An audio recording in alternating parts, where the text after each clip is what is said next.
Hi, dissolution of a partnership ഫാമിലെ account പ്രിപ്പറേഷനുമായിട്ട് relate ചെയ്ത് വരുന്ന ലാസ്റ്റ് ടോപ്പിക്കിലോട്ടാണ് നമ്മൾ പോകാൻ പോകുന്നത്. ഓക്കെ, ഇത് കഴിഞ്ഞിട്ട് രണ്ട് ടോപ്പിക്സും കൂടെ ഉണ്ട്. ഒരു ചെറിയ തിയറി പോർഷനും ഉണ്ട്, പിന്നെ വേറൊരു പ്രോബ്ലം ഏരിയ ഉണ്ട്. പക്ഷെ അക്കൗണ്ട് പ്രിപ്പറേഷൻ്റെ ലാസ്റ്റ് ഏരിയ ആണ് ഇനി നമ്മൾ ഡീൽ ചെയ്യാൻ പോകുന്നത്. നമ്മൾ ആദ്യം പറഞ്ഞ കാര്യങ്ങൾ എന്ന് പറഞ്ഞാൽ ഒരു പാർട്ട്നേഴ്സും ഇൻസോൾവെന്റ് ആവത്തില്ല, പക്ഷെ ഫേം കൂട്ടാൻ തീരുമാനിക്കുന്നു, അതുമായിട്ട് റിലേറ്റ് ചെയ്യുന്ന അക്കൗണ്ടിങ് പ്രൊസീജിയർ. പിന്നെ ഒരു പാർട്ട്ണർ ഇൻസോൾവെന്റ് ആവുന്നു, രണ്ട് പാർട്ട്ണർ ഇൻസോൾവെന്റ് ആവുന്നു. ഈ ഒരു പാർട്ട്ണർ അല്ലെങ്കിൽ രണ്ട് പാർട്ട്ണർ ഇൻസോൾവെന്റ് ആവുന്ന സമയത്ത് അവർക്കുണ്ടാവുന്ന ഡെഫിഷ്യൻസി ഉണ്ടല്ലോ, അക്കൗണ്ടിലെ ഡെഫിഷ്യൻസി സോൾവെന്റ് പാർട്ട്നേഴ്സ് മീറ്റ് ചെയ്യും. പക്ഷേ ഇനി നമ്മൾ പറയാൻ പോകുന്ന ഏരിയ എന്ന് പറഞ്ഞാൽ ഒരു ഫേമിലെ എല്ലാ പാർട്ട്നേഴ്സും ഇൻസോൾവെന്റ് ആയി പോവുക. അങ്ങനെ വരുമ്പോൾ അവിടെ ഡെഫിഷ്യൻസി ഉണ്ടാവും അല്ലെ, ലയബിലിറ്റീസ് ചിലപ്പോൾ മീറ്റ് ചെയ്യാൻ പറ്റാത്ത സിറ്റുവേഷൻ ഒക്കെ വരും. അങ്ങനെ വരുമ്പോൾ ഒരു ഫേം എങ്ങനെയാണ് ആ സിറ്റുവേഷൻ ഡീൽ ചെയ്യുക, ഏത് രീതിയിലായിരിക്കും ഫേം അക്കൗണ്ട് പ്രിപ്പയർ ചെയ്ത് പോകും, അതാണ് നമ്മളിപ്പോൾ നോക്കാൻ പോകുന്നത്. വളരെ സിമ്പിൾ ആയിട്ട് ചെയ്യാൻ പറ്റുന്നതാണ്. പ്രൊസീജിയറിലൊന്നും വലിയ വ്യത്യാസമൊന്നുമില്ല, അക്കൗണ്ട്സ് പ്രിപ്പയർ ചെയ്യുന്നതിനൊന്നും വലിയ വ്യത്യാസമില്ല, ചെറിയ ചെറിയ മാറ്റങ്ങൾ മാത്രമേ ഉള്ളൂ. പിന്നെ ഒരു എക്സ്ട്രാ അക്കൗണ്ടും കൂടെ വരും. ഓക്കെ, ഇനി അതിന്റെ പ്രിപ്പറേഷനിലോട്ട് നമുക്ക് പോകാമല്ലോ. അതിന് നിങ്ങൾ ആ ഒരു ക്വസ്റ്റ്യൻ ഞാൻ കാണിച്ചു തരാം. ആ ക്വസ്റ്റ്യൻ ഒന്ന് നോക്കിയിട്ട് ഒന്ന് നോട്ട്ബുക്കിൽ എഴുതാം. ഓക്കെ, എന്നിട്ട് ചെയ്യാൻ പറ്റാം. ആ ക്വസ്റ്റ്യൻ നിങ്ങൾ കണ്ടില്ലേ? ആ ക്വസ്റ്റ്യൻ ഒന്ന് നോക്കിക്കേ. 3 പാർട്ട്നേഴ്സ് ഉണ്ട്, ABC ഈക്വൽ പാർട്ട്നേഴ്സ് ആണ്. പിന്നെ നിങ്ങൾക്ക് ഒരു ബാലൻസ് ഷീറ്റ് തന്നിട്ടുണ്ട്. പിന്നെ പറയുന്നത് due to lack of liquidity and the financial position of partners firm decided to dissolve. Okay, ലിക്വിഡിറ്റിയുടെ ഇഷ്യൂസ് ഉണ്ട്, പിന്നെ പാർട്ട്നേഴ്സിന്റെ ഫിനാൻഷ്യൽ പൊസിഷൻ വീക്ക് ആണ്, അതുകൊണ്ട് തന്നെ ഫണ്ട് ഫേമിലോട്ട് കൊണ്ടുവരാൻ പറ്റുന്നില്ല. സോ അവര് ഡിസോൾവ് ചെയ്യാൻ തീരുമാനിക്കും. പിന്നെ പറയുന്നുണ്ട് എക്കും സിക്കും ഒറ്റ എമൗണ്ട് കൊണ്ടുവരാൻ പറ്റുന്നില്ല, ബി മാത്രം 200 rupees കൊണ്ടുവരാമെന്ന് ഏറ്റിട്ടുണ്ട്. പിന്നീട് പറയുന്നതാണ് ഏറ്റവും important, all of the partners are declared insolvent. അങ്ങനെ വരുമ്പം ഏത് രീതിയിൽ വേണം അക്കൗണ്ട്സ് പ്രിപ്പയർ ചെയ്ത് പോകാൻ, അതാണ് ഇന്ന് നമ്മൾ നോക്കാം. ഒബ്വിയസ്ലി ഈ കേസിലും ഫസ്റ്റ് അക്കൗണ്ട് പ്രിപ്പറേഷൻ വരുന്നത്, ഫസ്റ്റ് അക്കൗണ്ട് എന്ന് പറയുന്നത് റിയലൈസേഷൻ അക്കൗണ്ട്. അപ്പൊ നമുക്ക് റിയലൈസേഷൻ അക്കൗണ്ടിങ് സ്റ്റാർട്ട് ചെയ്യാം. സാധാരണ പോലെ തന്നെ റിയലൈസേഷൻ അക്കൗണ്ട് ഡെബിറ്റ് സൈഡില് ഓരോ അസറ്റ്സ് ട്രാൻസ്ഫർ ചെയ്ത് ക്ലോസ് ചെയ്യും. ടു സ്റ്റോക്ക് 800, ടു ഡെറ്റേഴ്സ് ഞാൻ ഷോർട്ട് ഫോം ആയിട്ട് എഴുതി പോവാണ്, നിങ്ങൾ ഫുൾ ആയിട്ട് എഴുതിക്കണം. 1000, then to plant and machinery 2000, then to furniture and fittings amount is 800, then to land and building amount 2000. Okay, assets എല്ലാം ട്രാൻസ്ഫർ ചെയ്തു. ഇനി അപ്പോൾ അസറ്റ്സിന്റെ അക്കൗണ്ട് എല്ലാം ക്ലോസ് ആയി. ഇനി അടുത്ത എന്താ ശരിക്കും സെക്കൻഡ് സ്റ്റെപ്പില് ലയബിലിറ്റി എല്ലാം ക്രെഡിറ്റ് സൈഡിലൂടെ ട്രാൻസ്ഫർ ചെയ്ത് നമ്മൾ അക്കൗണ്ട്സ് ക്ലോസ് ചെയ്യും. പക്ഷെ ഓർത്തു വെക്കുക, എല്ലാ പാർട്ട്നേഴ്സും ഇൻസോൾവെന്റ് ആകുന്ന ക്വസ്റ്റ്യൻസിൽ അങ്ങനെ ചെയ്യരുത്. കാരണം എല്ലാവരും ഇൻസോൾവെന്റ് ആയി പോകുന്നു, ഫണ്ടിന് ഷോർട്ടേജ് ഉണ്ടാകാം. അപ്പൊ നമുക്ക് ഇപ്പോൾ അറിയത്തില്ല നമ്മളെ കൊണ്ട് എല്ലാ ലയബിലിറ്റിയും കൊടുത്തു തീർക്കാൻ പറ്റുമോ. അറിയാത്തത് കൊണ്ട് തൽക്കാലം ലയബിലിറ്റി ഒന്നും നമ്മൾ റിയലൈസേഷൻ അക്കൗണ്ടിലോട്ട് കൊണ്ടുവരേണ്ട, അത് നമുക്ക് പിന്നീട് ഡീൽ ചെയ്യാം. അപ്പൊ അടുത്ത സ്റ്റെപ്പിലോട്ട് നമുക്ക് പോവാം. അസറ്റ് റിയലൈസ് ചെയ്യുന്ന സ്റ്റെപ്പാണ് ബൈ ക്യാഷ്. ഓരോ അസറ്റ് റിയലൈസ് ചെയ്യുമ്പോൾ കിട്ടിയ എമൗണ്ട് എഴുതാം. സ്റ്റോക്ക് റിയലൈസ് ചെയ്തപ്പോൾ 500. പിന്നെ അടുത്തത് പ്ലാന്റ് ആൻഡ് മെഷീനറിയിൽ നിന്ന് നമുക്ക് കിട്ടിയത് 1000. Next is furniture and fittings, അതിൽ നിന്ന് കിട്ടിയത് 200. then land and building, അതിൽ നിന്ന് നമുക്ക് കിട്ടിയത് 800. ആൻഡ് ഡെറ്റേഴ്സിൽ നിന്ന് കളക്ട് ചെയ്തെടുത്തത് 550. എല്ലാം കൂടെ ആഡ് ചെയ്യുമ്പോൾ 3050. ഇനി ഒരു ഐറ്റം കൂടെ ഉണ്ട്, റിയലൈസേഷൻ എക്സ്പെൻസ്. ഒബ്വിയസ്ലി അത് കൊടുത്തേ പറ്റത്തുള്ളൂ. അസറ്റ് റിയലൈസ് ചെയ്യുന്നതുമായിട്ട് ബന്ധപ്പെട്ട് വരുന്ന ചെലവാണ്, അത് അതിൽ നിന്ന് തന്നെ എടുത്ത് കൊടുക്കുമ്പോൾ നമുക്ക് ഡെബിറ്റ് സൈഡിൽ ടു ക്യാഷ് ബ്രാക്കറ്റിൽ റിയലൈസേഷൻ എക്സ്പെൻസ് എന്ന് കാണിക്കാം 50. അപ്പൊ സാധാരണ രീതി ഞാൻ പറഞ്ഞിട്ടുണ്ട്, ലയബിലിറ്റി കൊടുത്തോ ഇല്ലയോ എന്നൊന്നും ക്വസ്റ്റ്യനിൽ പറഞ്ഞിട്ടുണ്ടോ ഇല്ലയോ എന്നൊന്നും നോക്കരുത്, അങ്ങ് കൊടുത്തതായിട്ട് കാണിക്കണം. പക്ഷെ എല്ലാ പാർട്ട്നേഴ്സും ഇൻസോൾവെന്റ് ആവുന്ന കേസിൽ ലയബിലിറ്റിയെ കുറിച്ച് ഒന്നും റിയലൈസേഷൻ അക്കൗണ്ടിൽ പറയരുത്. ഓക്കെ, ഇനി നമുക്ക് ബാലൻസ് ചെയ്യാം. ബാലൻസ് ചെയ്യുമ്പോൾ ടോട്ടൽ 6650, 6650. Balancing figure 3600. അതിന് നമുക്ക് ലൂസ് ലോസ് എന്ത് ചെയ്യും? Loss is transferred to capital account. Loss transferred to capital account. മൂന്ന് പേർക്കും എ, ബി ആൻഡ് സി മൂന്ന് പേർക്കും ഈക്വൽ ആയിട്ട് ഡിവൈഡ് ചെയ്തു. സോ ഇതാണ് റിയലൈസേഷൻ അക്കൗണ്ട്. ഇനി അടുത്ത നമുക്ക് ക്യാപിറ്റൽ അക്കൗണ്ടിലോട്ട് പോകാം. ഓക്കെ, ക്യാപിറ്റൽ അക്കൗണ്ടിൽ ആദ്യം നമുക്ക് ബാലൻസ് എടുത്ത് എഴുതാം. By balance brought down. എയുടെ കേസിൽ ക്രെഡിറ്റ് ബാലൻസ് ആണ് 800, ബിക്ക് ഡെബിറ്റ് ബാലൻസ് ആണ് വരുന്നത് അല്ലെ, ഡെബിറ്റ് ബാലൻസ് ആണ് വരുന്നത്, സിക്ക് ക്രെഡിറ്റ് ബാലൻസ് ആണ് 500. then ബിയുടെ ബാലൻസ് എടുത്ത് എഴുതാം. To balance brought down. ബിയുടെ കേസിൽ 650 ആണ് ബാലൻസ്. ഇനി നമുക്ക് എന്തെങ്കിലും ഇങ്ങോട്ട് എഴുതാനുണ്ടോ? വല്ല റിസർവോ profit and loss account credit ബാലൻസോ ഡെബിറ്റ് ബാലൻസോ ക്വസ്റ്റ്യനിലുണ്ടോ? ഒന്നുമില്ല. സോ റിയലൈസേഷന്റെ ലോസ് ഇങ്ങോട്ട് ട്രാൻസ്ഫർ ചെയ്യാം to realisation account. To realisation account. Loss 3600 equal ആയിട്ട് ഡിവൈഡ് ചെയ്യുമ്പോൾ 1200 ഈച്ച്. ഓക്കെ, ഇനി അടുത്തത് ബി കുറച്ച് ക്യാഷ് കൊണ്ടുവരാമെന്ന് പറഞ്ഞിട്ടുണ്ട്. ആ ക്യാഷ് ക്യാപിറ്റൽ അക്കൗണ്ട് വഴിയാണ് കൊണ്ടുവരിക. ക്യാഷ് വരുമ്പോൾ ക്യാഷ് അക്കൗണ്ടിൽ ഡെബിറ്റ് വരും, ക്യാപിറ്റൽ അക്കൗണ്ടിൽ ക്രെഡിറ്റ് വരികയും ചെയ്യും. So by cash. നമുക്ക് അവിടെ ബ്രാക്കറ്റിൽ കാണിക്കാം ക്യാഷ് കോൺട്രിബ്യൂട്ടഡ് ബൈ ബി എന്നോ അങ്ങനെയുള്ള കാണിക്കാം 200. ഓക്കെ, ഇനി ശരിക്കും പറഞ്ഞാൽ ഇനി ഒന്നും എഴുതാനില്ല, നേരെ ബാലൻസ് ചെയ്താണ്. ഓക്കെ, പക്ഷെ ഇവിടെ എല്ലാവരും ഇൻസോൾവെന്റ് ആവുന്ന ക്വസ്റ്റ്യനകത്ത് നിങ്ങളൊരു കാര്യം ആലോചിക്കണം. പാർട്ട്നേഴ്സുമായിട്ട് റിലേറ്റ് ചെയ്ത് വേറെ എന്തെങ്കിലും കാര്യം പറയുന്നുണ്ടെങ്കിൽ അതും കൂടെ നേരെ ക്യാപിറ്റൽ അക്കൗണ്ടിലോട്ട് ട്രാൻസ്ഫർ ചെയ്യുക. കാരണം നമുക്ക് ക്യാപിറ്റൽ അക്കൗണ്ട് വെച്ചിട്ട് പാർട്ട്നേഴ്സിന് എത്രയാണ് കിട്ടാനുള്ളത്, പാർട്ട്നേഴ്സിന്റെ കയ്യിൽ നിന്നും എത്രയാണ് ഫേമിന് കിട്ടാനുള്ളത് എന്നെല്ലാം ഇവിടെ വെച്ച് തന്നെ നമുക്ക് അറിയാൻ പറ്റും. പാർട്ട്നേഴ്സുമായിട്ട് റിലേറ്റ് ചെയ്ത് ഒരു ലോൺ പറയുന്നുണ്ട്, ഏസ് ലോൺ അക്കൗണ്ട്. സാധാരണഗതിയിൽ നമ്മൾ ക്യാഷ് അക്കൗണ്ട് പ്രിപ്പയർ ചെയ്യുമ്പോൾ ക്രെഡിറ്റ് സൈഡിലാണ് കൊടുത്തതായിട്ട് എക്ക് അത് റീപേ ചെയ്തതായിട്ട് കാണിക്കും. എല്ലാ പാർട്ട്നേഴ്സും ഇൻസോൾവെന്റ് ആവുന്ന ക്വസ്റ്റ്യനകത്ത് ചിലപ്പം അങ്ങനെ കൊടുക്കാൻ പറ്റിയെന്ന് വരത്തില്ല. നമ്മുടെ ലയബിലിറ്റിയുടെ കേസ് തന്നെ ഇവിടെ പറഞ്ഞു, നമുക്ക് ലയബിലിറ്റി തന്നെ കൊടുക്കാൻ പറ്റുമോ എന്ന് അറിയത്തില്ല, എന്നിട്ടേ ലോൺ കൊടുക്കത്തുള്ളൂ. ഒന്നെങ്കിൽ രണ്ട് രീതിയിൽ നിങ്ങൾക്ക് ചെയ്യാം. ഒന്നെങ്കിൽ നിങ്ങൾ ഇവിടെ ഇങ്ങോട്ട് ലോൺ അക്കൗണ്ടിന്റെ കാര്യം ഇങ്ങോട്ട് ഒന്നും പറയണ്ട, ഒരു ലോൺ അക്കൗണ്ട് പ്രിപ്പയർ ചെയ്യും. ഇത് കഴിഞ്ഞിട്ടോ അല്ലെങ്കിൽ ക്യാഷ് അക്കൗണ്ട് പ്രിപ്പയർ ചെയ്തിട്ടോ അല്ലോ ഒരു ലോൺ അക്കൗണ്ട് പ്രിപ്പയർ ചെയ്യും. ഓക്കെ, ആ ലോൺ അക്കൗണ്ടിന്റെ ഏത് സൈഡിലായിരിക്കും ബാലൻസ് വരിക? ലയബിലിറ്റി ആണല്ലോ ലോൺ എന്ന് പറയുന്നത്, ക്രെഡിറ്റ് ബാലൻസ് ആയിരിക്കും. So by balance brought down എന്ന് പറഞ്ഞിട്ട് ലോൺ 1000 ആ അക്കൗണ്ടിൽ കാണിക്കും. ഈ ക്യാഷ് അക്കൗണ്ട് പ്രിപ്പയർ ചെയ്ത് കഴിയുമ്പോൾ നമുക്ക് മനസ്സിലാവും ഫേമിന്റെ കയ്യിൽ സഫീഷ്യന്റ് ആയിട്ട് ലയബിലിറ്റി, സ്വന്തം ക്രെഡിറ്റേഴ്സിന് പോലും കൊടുക്കാനുള്ള ലയബിലിറ്റി ഉണ്ടാകത്തില്ല എന്ന് നമുക്ക് മനസ്സിലാവും. അപ്പൊ അങ്ങനെ വരുമ്പം ആ ബാലൻസ് ഉണ്ടോ, ഈ 1000 ഉണ്ടല്ലോ ഏസ് ലോൺ അക്കൗണ്ടിലെ 1000, അത് നേരെ പുതിയൊരു അക്കൗണ്ട് നമ്മൾ പ്രിപ്പയർ ചെയ്യും, ആ അക്കൗണ്ടിലോട്ട് അങ്ങ് ട്രാൻസ്ഫർ ചെയ്യും. ആ പുതിയ അക്കൗണ്ടിന്റെ പേര് ഡെഫിഷ്യൻസി അക്കൗണ്ട് എന്നാണ്. അപ്പൊ നേരെ ആ ഡെഫിഷ്യൻസി അക്കൗണ്ടിലോട്ട് അങ്ങ് ട്രാൻസ്ഫർ ചെയ്യും. അതൊരു മെത്തേഡ്. അതല്ലെങ്കിൽ വേറൊരു കാര്യം നമുക്ക് ചെയ്യാം. വേറൊരു കാര്യം ചെയ്യുന്നത്, ഈ ലോൺ അക്കൗണ്ടിൽ ക്രെഡിറ്റ് സൈഡിലാണ് ബൈ ബാലൻസ് ബ്രോട്ട് ഡൗൺ 1000 എന്ന് പറഞ്ഞിരിക്കുന്നത്.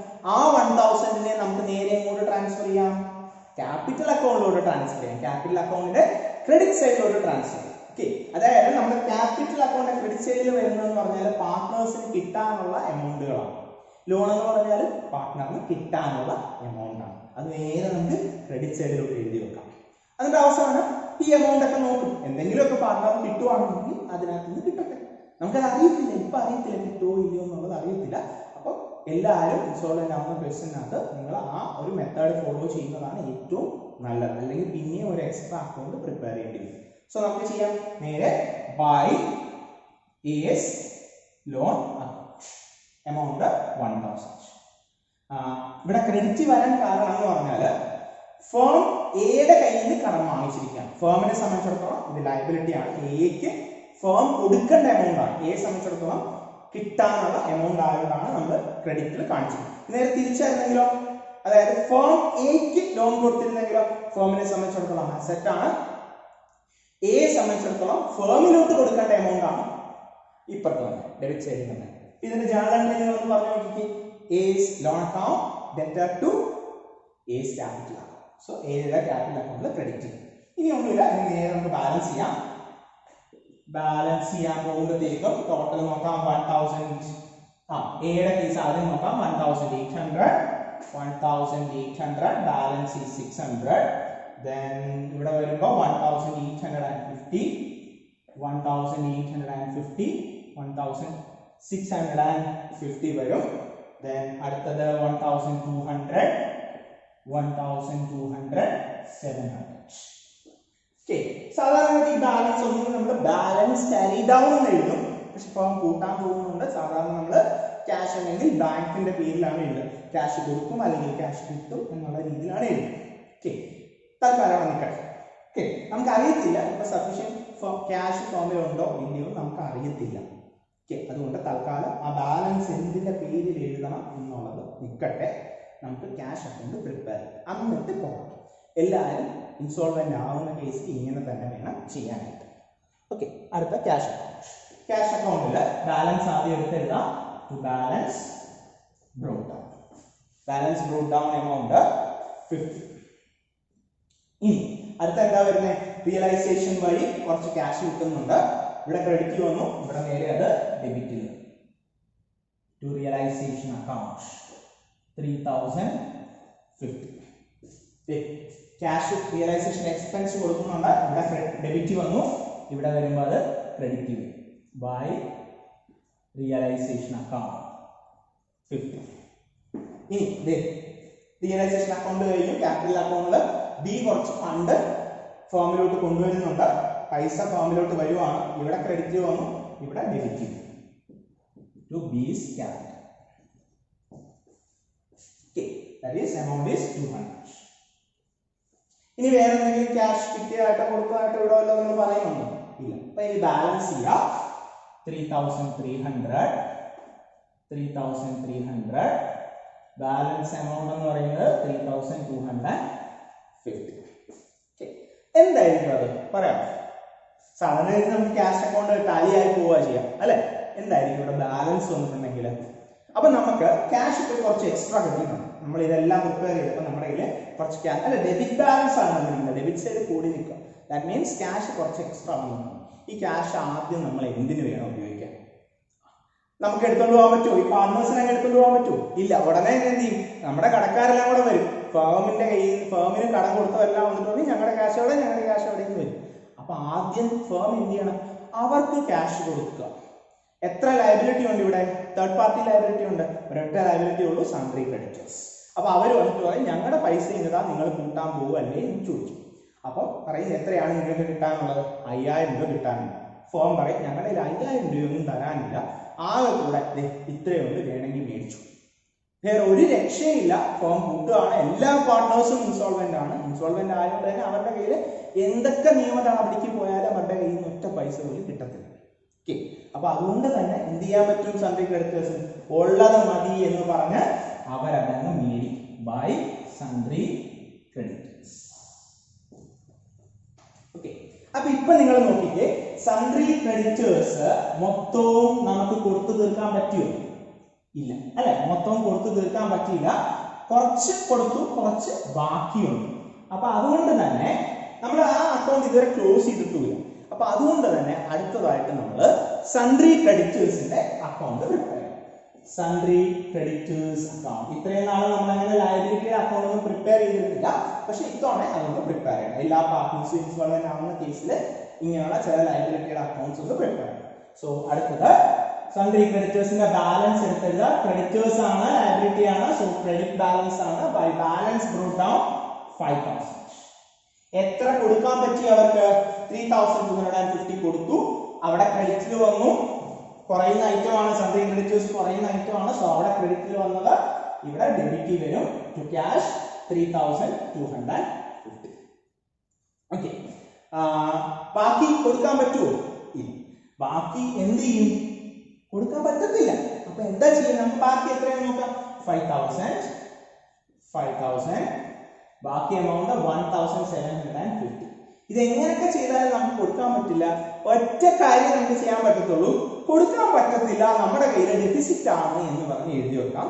For that we need to prepare a separate account called deficiency account. Deficiency account prepare ചെയ്ത് ഈ കൊടുക്കാൻ പറ്റാത്ത എമൗണ്ട് അതിലോട്ട് ട്രാൻസ്ഫർ ചെയ്യുക. To deficiency account. ഇത് കൊടുക്കാൻ പറ്റാത്ത എമൗണ്ട് ആണ് എന്ന് പറഞ്ഞ് നമ്മൾ ട്രാൻസ്ഫർ ചെയ്തു. ഇനി ഇതിന് ശേഷം നമുക്ക് ഇവിടെ ഒരു കാര്യം നോക്കാനുണ്ടായിരുന്നു, നമ്മൾ വിട്ടുപോയി. നമുക്ക് നോക്കാം. ഇവിടെ ഒന്ന് തിരിച്ചിങ്ങോട്ട് വന്നേ. എയുടെ കേസ് വരുമ്പോഴത്തേക്കും എക്ക് ക്രെഡിറ്റ് ബാലൻസ് ആണ് വന്നിരിക്കുന്നത്. അതായത് ഫേമിന്റെ കയ്യിൽ നിന്ന് എക്ക് പൈസ കിട്ടാനുണ്ട്. അപ്പൊ എ വന്നിട്ട് പറയും ഞാൻ ഇവിടുത്തെ പാർട്ണറാണ്, എനിക്ക് 600 കിട്ടാനുണ്ടെന്നൊക്കെ പറയും. ഫേം പറയും ഫേമിന്റെ കയ്യിൽ പൈസ ഒന്നും ഇല്ലാതെ നോക്കിക്കേ, ഫേമിന്റെ ക്യാഷ് ബാലൻസ് വല്ലതും ഉണ്ടോ? ലയബിലിറ്റി പോലും കൊടുത്തു തീർക്കാൻ പറ്റിയിട്ടില്ല.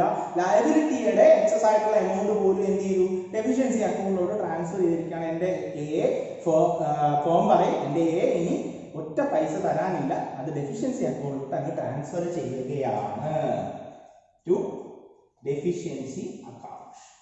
അപ്പൊ എ ഒന്നും ഇണ്ടാതെ തിരിച്ചു പോവുക, എക്ക് രക്ഷയും. ഇനി അടുത്ത കേസ് നോക്കിക്കേ, ബിയും സിയും അവർക്ക് ഡെബിറ്റ് ബാലൻസ് ആണ്. അതായത് അവര് ഫേമിലോട്ട് ക്യാഷ് തരും അല്ലെ, അവർക്ക് ഷോർട്ടേജ് വന്നിരിക്കണം, അവര് ഫേമിലോട്ട് ക്യാഷ് തരും. അപ്പൊ ഫേം എന്ത് ചെയ്യും, ബി ആൻഡ് സിയെ വിളിച്ചിട്ട് പറയും പൈസ ഇങ്ങോട്ട് താ, നിങ്ങൾ ഇങ്ങോട്ട് പൈസ തരാനുണ്ട്, നിങ്ങൾക്ക് ഡെബിറ്റ് ബാലൻസ് ആണ് വന്നിരിക്കുന്നത് പറയും. നടക്കുവോ? വല്ലതും തരുവോ? ഒന്നും തരാൻ പറ്റത്തില്ല. അപ്പൊ ബിയും സിയും പറയും ഞങ്ങൾ ഇൻസോൾവെന്റ് ആണ്, ഞങ്ങളുടെ സ്വന്തം ലയബിലിറ്റി പോലും ഞങ്ങൾക്ക് ഇപ്പൊ കൊടുത്തു തീർക്കാൻ പറ്റുന്നില്ല, സോ ഞങ്ങളുടെ കയ്യിൽ നിന്ന് ഒന്നും പ്രതീക്ഷിക്കരുത്. ഈ അക്കൗണ്ട് ഈ കിട്ടാനുള്ള ഫേമിന് ബിയിൽ നിന്നും സിയിൽ നിന്നും കിട്ടാനുള്ള പൈസ ഇങ്ങോട്ട് മാറ്റിക്കോളാം. അവർ പറയും നിങ്ങൾ നേരെ ഡെഫിഷ്യൻസി അക്കൗണ്ടിലോട്ട് മാറ്റിക്കോ ബൈ ഡെഫിഷ്യൻസി അക്കൗണ്ട്. ഓക്കെ, ഇപ്പൊ നിങ്ങൾ നോക്കിയേ, ഇപ്പൊ നമ്മൾ 3 അക്കൗണ്ടുകളില് ഒരു ഡെഫിഷ്യൻസി എന്ന് പറയുന്ന ഒരു അക്കൗണ്ട് നമുക്ക് എക്സ്ട്രാ പ്രിപ്പയർ ചെയ്യേണ്ടി വന്നു. അപ്പൊ ആ ഒരു അക്കൗണ്ടും കൂടെ നമ്മളൊന്ന് പ്രിപ്പയർ ചെയ്യണ്ടേ? അപ്പൊ എല്ലാരും ഇൻസോൾവെന്റ് ആകുന്ന ക്വസ്റ്റ്യനകത്ത് ഒരു എക്സ്ട്രാ അക്കൗണ്ട്, ശരിക്കും നമ്മൾ 2 എക്സ്ട്രാ അക്കൗണ്ട് വന്നു, പക്ഷെ മെയിൻ ആയിട്ട് വരുന്ന ഒരു എക്സ്ട്രാ അക്കൗണ്ട് ആണ് ഡെഫിഷ്യൻസി അക്കൗണ്ട് എന്ന് പറയും. അത് നമുക്ക് മറ്റുള്ള അക്കൗണ്ട്സ് നോക്കി ഈസി ആയിട്ട് പ്രിപ്പയർ ചെയ്യാൻ പറ്റും. ആദ്യം നോക്കുക, ഡെഫിഷ്യൻസി അക്കൗണ്ടിൽ ആദ്യം നമുക്ക് ക്രെഡിറ്റേഴ്സ് നോക്കാം. ക്രെഡിറ്റേഴ്സിന്റെ ഡെബിറ്റ് സൈഡിൽ ഒരു എമൗണ്ട് ഡെഫിഷ്യൻ ആണെന്ന് പറഞ്ഞ് എഴുതിക്കൊണ്ട് അത് നേരെ ഇവിടെ ക്രെഡിറ്റ് സൈഡിലോട്ട് പോകും. By sundry creditors 1750. ഇനി ക്യാപിറ്റൽ അക്കൗണ്ടിലോട്ട് വന്നേ. ക്യാപിറ്റൽ അക്കൗണ്ടില് ഇവിടെ ഡെബിറ്റ് സൈഡില് ഒരു 600, ഒരു ഡെബിറ്റ് സൈഡിൽ ഒരു 600 ഉണ്ട്, അത് നേരെ ക്രെഡിറ്റ് സൈഡിലോട്ട് പോകും. By A's capital 600. ഇവിടെ ക്രെഡിറ്റ് സൈഡിൽ ഒരു എമൗണ്ട് ഉണ്ട്, 2 എമൗണ്ട് ഉണ്ട്, ആ 2 നേരെ ഡെബിറ്റ് സൈഡിലോട്ട് പോകും. To B's capital 1650, to C's capital 700. ഇനി ഒന്നുമില്ല, വേറെ എവിടെയും ഡെഫിഷ്യൻസി വന്നിട്ടില്ല, സോ വേറെ എവിടെയും ഇനി ഒന്നുമില്ല. ഇനി നമുക്ക് നേരെ എന്ത് ചെയ്യാം, ടാലി ആവുന്നുണ്ടോ എന്ന് നോക്കാം. 2350, 2350. അപ്പൊ ഇത്രയും നേരം നമ്മൾ ചെയ്ത സമയത്ത് ക്യാഷ് അക്കൗണ്ട് ആണ് ടാലി ആവുന്നുണ്ടോ എന്ന് നോക്കിയിരുന്നതെങ്കിൽ എല്ലാ പാർട്ട്നേഴ്സും ഇൻസോൾവെന്റ് ആവുന്ന ക്വസ്റ്റ്യനിൽ നമ്മൾ നോക്കേണ്ടത് ഡെഫിഷ്യൻസി അക്കൗണ്ട് ടാലി ആവുന്നുണ്ടോ എന്നുള്ളതാണ്. ഡെഫിഷ്യൻസി അക്കൗണ്ട് ടാലി ആവുന്നുണ്ടെങ്കിൽ നമ്മൾ ചെയ്തത് കറക്റ്റാണ്. ഇത്രയും നേരം നമ്മൾ ചെയ്തു വന്നത് കറക്റ്റാണ്. ഏകദേശം ഒരു ഐഡിയ കിട്ടിയോ എങ്ങനെയാ ചെയ്യേണ്ടതെന്ന്? വളരെ സിമ്പിൾ ആയിട്ട് ചെയ്യാവുന്നതേ, വളരെ കുറച്ച് അഡ്ജസ്റ്റ്മെന്റ്സ് ഒക്കെ ഇതിനകത്ത് വരത്തുള്ളൂ. പക്ഷെ നിങ്ങൾ ശ്രദ്ധിച്ചു വേണം ചെയ്യാനായിട്ട്. ഏത് അക്കൗണ്ടിൽ എവിടെ എഴുതണം എന്നൊക്കെ ഉള്ളത് നിങ്ങൾ കറക്റ്റ് മനസ്സിലാക്കി ചെയ്യും. ഓക്കെ, നമുക്ക് ഒരു ക്വസ്റ്റ്യനും കൂടെ ഇതിനകത്തുനിന്ന് അറ്റൻഡ് ചെയ്തു. ഓക്കെ,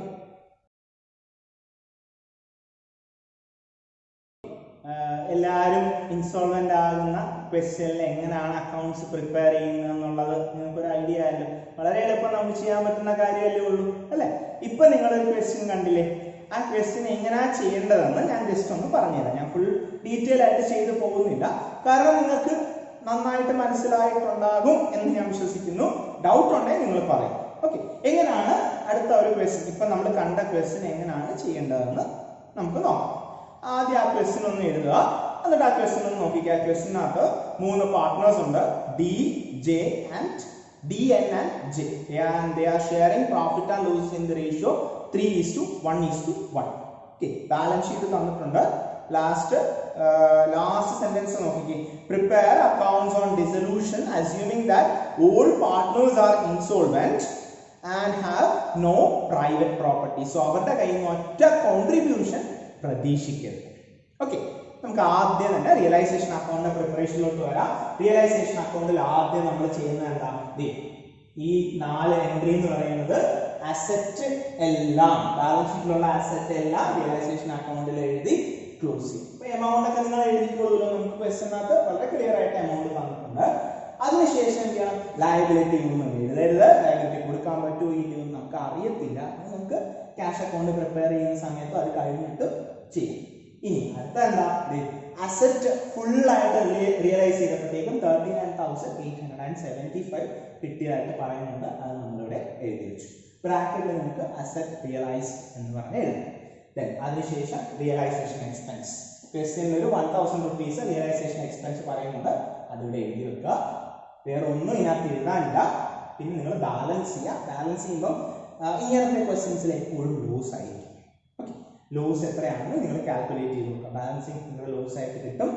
ആ ലോസ് BNJ ഈ 3 പേർക്കും 3:1:1 എന്നുള്ള റേഷ്യോയിൽ ഡിവൈഡ് ചെയ്ത് കൊടുക്കുക. ദെൻ അടുത്ത എന്താ നമ്മൾ ചെയ്യേണ്ടത്, ക്യാപിറ്റൽ അക്കൗണ്ട്.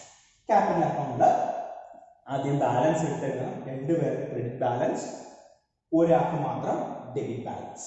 ദെൻ ബാലൻസ് ഷീറ്റിൽ നിന്നൊന്നും നമുക്ക് ഇങ്ങോട്ട് എഴുതാനില്ല, അതുകൊണ്ട് നേരെ റിയലൈസേഷൻ ലോസ് 3 പേർക്കും എത്രയാണ് ഡിവൈഡ് ചെയ്ത് കൊടുത്തത്, 3:1:1 എത്രയാണ് ഡിവൈഡ് ചെയ്ത് കൊടുത്തത് ഇവിടെ എടുത്തത്. ഇനി ഒരു പാർട്ട്ണറിന്റെ കയ്യിൽ നിന്നും ഒന്നും കിട്ടുന്നില്ല, പാർട്ട്നേഴ്സുമായിട്ട് ബന്ധപ്പെട്ട ഒന്നും ബാലൻസ് ഷീറ്റിലില്ല. സോ എന്ത് ചെയ്താൽ മതി, നേരെ ബാലൻസ് ചെയ്യാൻ പോകും. ബാലൻസ് ചെയ്യുമ്പോൾ ചിലർക്ക് ഡെബിറ്റ് ബാലൻസ് ആയിരിക്കും, ചിലർക്ക് ക്രെഡിറ്റ് ബാലൻസ് ആയിരിക്കും. അത് ഏതാണെങ്കിലും ഒന്നെങ്കിൽ നിങ്ങൾ വെയിറ്റ് ചെയ്യുക, ബാങ്ക് അക്കൗണ്ട് പ്രിപ്പയർ ചെയ്യുന്ന വരെ ഒന്ന് വെയിറ്റ് ചെയ്യുക. എന്നിട്ട് നോക്കാം, ബാങ്ക് അക്കൗണ്ട് പ്രിപ്പയർ ചെയ്ത് കഴിയുമ്പോൾ സഫീഷ്യന്റ് ക്യാഷ് ഉണ്ടോ ഇല്ലയോ എന്നുള്ളത് നോക്കാം. ഇങ്ങനത്തെ ക്വസ്റ്റ്യൻസിനകത്ത് ഉറപ്പാണ് സഫീഷ്യന്റ് ക്യാഷ് ഉണ്ടാവത്തില്ല. അതൊക്കെ പ്രാക്ടിക്കൽ ലെവലിലോട്ടൊക്കെ പോകുമ്പോൾ യഥാർത്ഥത്തിൽ ഒരു പാർട്ട്ണർഷിപ്പ് ഫോം ഒക്കെ ഡിസോൾവ് ചെയ്ത് പോകുന്ന സമയത്തൊക്കെ ചിലപ്പോൾ ക്യാഷ് ഉണ്ടായിരിക്കാം. പക്ഷെ നമ്മുടെ ക്വസ്റ്റ്യൻ, നമ്മുടെ കോളേജിലൊക്കെ പഠിക്കാൻ തരുന്ന ക്വസ്റ്റ്യൻസിനകത്തൊന്നും അങ്ങനെ ക്യാഷ് ഉണ്ടാകാനുള്ള ചാൻസ് ഇല്ല. ഇല്ലെങ്കിൽ ഇങ്ങോട്ടൊരു ട്രാൻസ്ഫർ ചെയ്യണം. ഡെബിറ്റ് ബാലൻസ് ആണെങ്കിലും ക്രെഡിറ്റ് ബാലൻസ്, അത് നിങ്ങൾ നോക്കണം കേട്ടോ. ആർക്കൊക്കെയാണ് ഡെബിറ്റ്, ആർക്കൊക്കെയാണ് ക്രെഡിറ്റ് എന്ന് നോക്കുക. അത് ഏതായാലും ഇങ്ങോട്ട് ട്രാൻസ്ഫർ ചെയ്യണം. ഏത് ബാലൻസ് വന്നാലും ഡെഫിഷ്യൻസി അക്കൗണ്ടിലോട്ട് ട്രാൻസ്ഫർ, ഡെഫിഷ്യൻസി അക്കൗണ്ട്. ഓക്കെ, ചിലപ്പോൾ എല്ലാവർക്കും ഡെബിറ്റ് ആയിരിക്കും, ചിലപ്പോൾ എല്ലാവർക്കും ക്രെഡിറ്റ് ആയിരിക്കും. അത് പ്രിപ്പയർ ചെയ്ത് കഴിയുമ്പോൾ അറിയത്തുള്ളൂ. ഞാൻ ചുമ്മാ 2 സൈഡിൽ എഴുതി വെച്ചിരുന്നേ ഉള്ളൂ. ചിലപ്പോൾ അവിടെ ഇവിടെ ഡെബിറ്റ്, 2 പേർക്ക് ഡെബിറ്റ് ആയിരിക്കും, 2 പേർക്ക് ക്രെഡിറ്റ് ആയിരിക്കാം. നോക്കും, ചെയ്ത് നോക്കുമ്പോൾ അറിയാമല്ലോ. അത് കഴിഞ്ഞിട്ട് എങ്ങോട്ട് വരണം, ബാങ്ക് അക്കൗണ്ട്. ആദ്യം ബാലൻസ് എടുത്ത് എഴുതുക.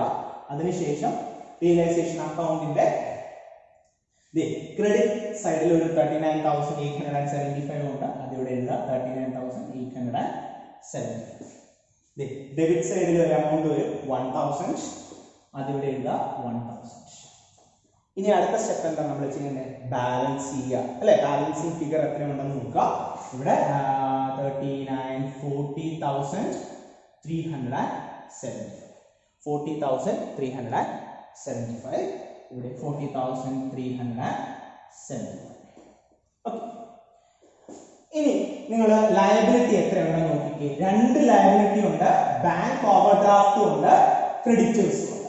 ഓക്കെ, അപ്പൊ ഇനി ആ 2ന്റെ എമൗണ്ട് കൂടെ നോക്കിക്കേ. Bank overdraft 28,000, creditors 24,500. നമ്മുടെ കയ്യിൽ ഇപ്പൊ ബാലൻസ് എത്രയേ ഉള്ളൂ, 39,375. ഈ എമൗണ്ട് വെച്ച് ആ ലയബിലിറ്റി രണ്ടും ഫുള്ള് കൊടുത്തു തീർക്കാൻ പറ്റുമോ, ഇല്ല. അപ്പൊ ഏതെങ്കിലും ഒന്ന് ആദ്യം കൊടുക്കണം അല്ലെ, അപ്പൊ അടുത്ത ആൾക്ക് ഫുള്ള് കിട്ടത്തില്ല. അപ്പൊ നിങ്ങളൊന്ന് ആലോചിച്ച് നോക്കി, ഇതിൽ ഏത് ലയബിലിറ്റി വേണം ആദ്യം കൊടുക്കാൻ, രണ്ടും തേർഡ് പാർട്ടി. ഇങ്ങനെ വരുന്ന കേസിൽ ബാങ്കുമായിട്ട് റിലേറ്റ് ചെയ്ത് വരുന്ന ലയബിലിറ്റി വേണം ആദ്യം കൊടുക്കാൻ. സൺട്രി ക്രെഡിറ്റേഴ്സ് എന്ന് പറഞ്ഞാൽ നമ്മുടെ ഒഫീഷ്യൽ ക്രെഡിറ്റേഴ്സിന്റെ കാറ്റഗറിയിൽ വരുന്നതാണ്. ബാങ്കിന്റെ ലയബിലിറ്റി വേണം ആദ്യം കൊടുക്കാൻ. അപ്പൊ ആദ്യം ബാങ്കിന്റെ ലയബിലിറ്റി കൊടുത്തതായിട്ട് കാണിക്കണം. So by bank overdraft full കൊടുക്കാൻ പറ്റുമോ, 28,000 ഉള്ളൂ. സോ 20,000 ഫുള്ള് നമുക്ക് കൊടുക്കാൻ പറ്റും. 28,000 കൊടുത്തു കഴിയുമ്പോൾ ബാക്കി എത്രയാണെന്ന് നോക്കിക്കേ, 11,375. അപ്പൊ ക്രെഡിറ്റേഴ്സിനെ വിളിച്ചിട്ട് പറയാ, ബാക്കി ഞങ്ങളുടെ കയ്യിലുള്ളത്, ക്രെഡിറ്റേഴ്സിനെ വിളിച്ചിട്ട് പറയാ, ബാക്കി ഞങ്ങളുടെ കയ്യിലുള്ളത് 11,375 ആണ്. അതുകൊണ്ട് തൃപ്തിപ്പെടുക, കാരണം ഞങ്ങളുടെ കയ്യിൽ ബാക്കി പൈസ ഇല്ല. അപ്പൊ അവരെന്ത് ചെയ്യും? അവർക്ക് വേറെ രക്ഷയില്ല, പാർട്ട്നേഴ്സ് എല്ലാവരും ഇൻസോൾവെന്റ് ആയി, ഫേമും കൂട്ടാൻ പോവുകയാണ്, സോ ഉള്ളത് മതി എന്ന് പറഞ്ഞ് അവര് സംതൃപ്തിപ്പെടും. ഓക്കെ, ഇനി ഇത് കഴിഞ്ഞിട്ട് നിങ്ങൾ എന്ത് ചെയ്യണം? സൺഡ്രി ക്രെഡിറ്റേഴ്സിന്റെ അക്കൗണ്ട് പ്രിപ്പയർ ചെയ്യണം. സൺഡ്രി ക്രെഡിറ്റേഴ്സ്, ക്രെഡിറ്റേഴ്സ് അല്ലെ, സൺഡ്രി ക്രെഡിറ്റേഴ്സ് വേണ്ടല്ലോ, ക്രെഡിറ്റേഴ്സ് അക്കൗണ്ട്. ക്രെഡിറ്റേഴ്സ് അക്കൗണ്ട് ആദ്യം balance എടുത്തെഴുതുക. by balance brought down amount is 24,500. എത്ര അവർക്ക് കിട്ടി? ക്രെഡിറ്റേഴ്സിന് നമുക്ക് എത്ര കൊടുക്കാൻ പറ്റി? to bank 11,375 അവർക്ക് കൊടുക്കാൻ പറ്റി. ബാക്കി എത്രയുണ്ട്? 13,125. ഇത് എന്ത് ചെയ്യും? കൊടുക്കാനില്ല, ഒന്നും ഒരു രക്ഷയില്ല കൊടുക്കാൻ. എന്ത് ചെയ്യാനേ പറ്റത്തുള്ളൂ? അത് നേരെ പുതിയ അക്കൗണ്ടായ ഡെഫിഷ്യൻസി അക്കൗണ്ടിലോട്ട് ട്രാൻസ്ഫർ. ഓക്കെ, ഇനി അടുത്ത എന്ത് ചെയ്യണം? ഒരു അക്കൗണ്ട്, അതായത് നമ്മൾക്ക് ഡെഫിഷ്യൻസി അക്കൗണ്ട് എന്ന് പറഞ്ഞാൽ പുതിയ അക്കൗണ്ടിലോട്ട് നമ്മൾ കുറേ ഫണ്ട് ഇവിടുന്ന് ക്രെഡിറ്റേഴ്സിന്റെ കൊടുക്കാൻ പറ്റാത്ത എമൗണ്ട്, ഈ DNJ ക്യാപിറ്റൽ അക്കൗണ്ടിന്റെ ബാലൻസ് ചിലർക്ക് കിട്ടാനുള്ളതായിരിക്കാം, ചിലരുടെ കയ്യിൽ നിന്ന് ഫേമിന് കിട്ടാനുള്ളതായിരിക്കാം, അതെല്ലാം ഇങ്ങോട്ട് ട്രാൻസ്ഫർ ചെയ്തു, ഡെഫിഷ്യൻസി അക്കൗണ്ടിൽ ട്രാൻസ്ഫർ ചെയ്തു. അതുകൊണ്ട് ഇത് കഴിഞ്ഞ് ക്രെഡിറ്റേഴ്സിന്റെ അക്കൗണ്ട് പ്രിപ്പയർ ചെയ്ത് കഴിഞ്ഞിട്ട് നിങ്ങൾ ഡെഫിഷ്യൻസി അക്കൗണ്ട് പ്രിപ്പയർ ചെയ്യുമ്പോൾ രണ്ട് സൈഡും ടാലി ആവുന്നുണ്ടോ നോക്കുക. ടാലി ആവുന്നുണ്ടെങ്കിൽ ഓക്കെ, നിങ്ങൾ ഇത്രയും ചെയ്തത് കറക്റ്റാണ്. ഓക്കെ, അപ്പൊ ഏകദേശം ഒരു ഐഡിയ കിട്ടി, നിങ്ങൾ അത് കംപ്ലീറ്റ് ചെയ്തോളൂല്ലോ അല്ലെ? ആ ക്വസ്റ്റ്യൻ ഒന്ന് കംപ്ലീറ്റ് ചെയ്യുക. എന്നിട്ട് നിങ്ങൾ എന്തെങ്കിലും ഡൗട്ട് ഉണ്ടെങ്കിൽ നിങ്ങൾ ചോദിക്കാം. ഓക്കെ, ഞാനത് ഇനി എത്ര തവണ വേണേൽ ഞാൻ പറഞ്ഞുതരാം. അപ്പൊ ഏകദേശം ഒരു ഐഡിയ ആയി എന്ന് വിശ്വസിക്കുന്നു. കൂടുതൽ പ്രോബ്ലംസ് ഒക്കെ ചെയ്ത് നോക്കാം, കാരണം ഈ ഒരു ഏരിയ ഒക്കെ വളരെ ഇമ്പോർട്ടൻ്റ് ആണ്. അത് നിങ്ങൾക്ക് എക്സാമിനാണെങ്കിലും അതല്ല നിങ്ങളൊരു പ്രാക്ടിക്കൽ അക്കൗണ്ടിങ് ഫീൽഡിലോട്ടൊക്കെ കടക്കുവാണെങ്കിലും ഇവിടെ എന്തൊക്കെയാണോ നിങ്ങൾ ചെയ്തത് അതിൻ്റെ എന്തെങ്കിലുമൊക്കെ യൂസ് അവിടെ വരും. ഓക്കെ, ഇവിടെ നിങ്ങൾ ഫോളോ ചെയ്ത് റൂൾസ് ഒക്കെ അവിടെ നിങ്ങൾക്ക് ഉപയോഗിക്കാൻ പറ്റും. Okay, thank